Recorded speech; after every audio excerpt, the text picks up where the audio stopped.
Now that we've discussed the primary causes of cavities, it's time to learn how we can prevent them. First, watch your diet. Eating less sugary and acidic foods will reduce the amount of acid-producing bacteria on your teeth that causes cavities. Second, be sure to maintain good personal oral hygiene. Ideally, you should brush after every meal, but at least twice each day is a good start. Third, eat fewer snacks between meals. Fewer snacks between meals mean fewer acid attacks that will occur on your teeth each day, in turn reducing the risk of cavities. 4. Use fluoride. Professional fluoride treatments can decrease cavity risk greatly. There are plenty of toothpastes and mouthwashes that contain fluoride as well.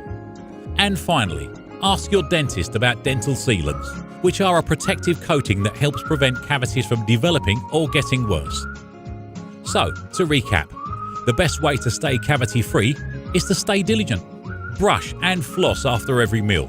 Limit sugary and acidic foods, and speak with your dentist about fluoride and dental sealant treatments.